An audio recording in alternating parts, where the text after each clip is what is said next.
Remaja adalah masa yang penuh perubahan. Pada tahap ini, tubuh kita mengalami pertumbuhan yang pesat. Pikiran kita mulai menjelajahi ide-ide baru dan dunia seolah terbuka dengan berbagai peluang dan tantangan. Di balik dinamika tersebut, remaja menghadapi berbagai tekanan, baik dari lingkungan maupun diri sendiri. Namun, di tengah semua perubahan ini, ada satu masalah kesehatan yang seringkali terabaikan: obesitas. Masalah ini tidak hanya mempengaruhi fisik, tetapi juga berdampak pada kesehatan mental dan sosial, menghambat remaja untuk meraih potensi terbaik mereka. Indonesia saat ini masih dihadapkan dengan berbagai permasalahan gizi, terutama gizi lebih atau obesitas. Berdasarkan survei Studi Status Gizi Indonesia atau SSGI pada tahun 2021 menyebutkan prevalensi obesitas sebesar 24,4%. Angka ini masih jauh dari angka prevalensi yang ditargetkan dalam tahun 2020 sampai 2024, yakni 14%. Sementara itu, berdasarkan Riskesdas 2018, prevalensi obesitas pada balita sebanyak 3,8% dan obesitas usia 18 tahun ke atas sebesar 21,8%.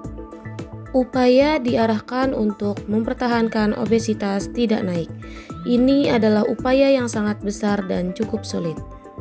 Hal ini mengindikasikan bahwa kesadaran masyarakat akan obesitas, terutama remaja, sangat diperlukan. Angka obesitas pada remaja semakin meningkat dari tahun ke tahun.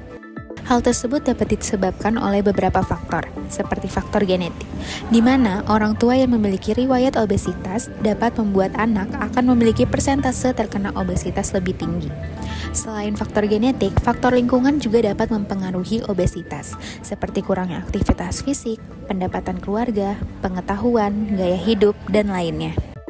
Selain itu, seperti yang kita ketahui, remaja sangat menyukai fast food yang biasanya mengandung banyak lemak, tepung, gula, dan kolesterol, di mana dapat meningkatkan obesitas pada remaja.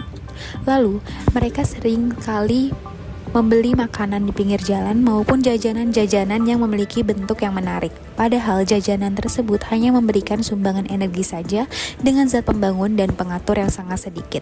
Hal tersebut menjadi salah satu faktor utama penyebab angka obesitas dari tahun ke tahun meningkat pada remaja.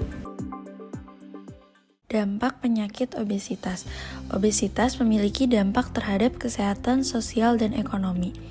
Dari segi kesehatan, obesitas dapat menyebabkan berbagai masalah seperti tekanan darah tinggi, kolesterol tinggi, diabetes, penyakit jantung, dan gangguan pernapasan seperti sleep apnea.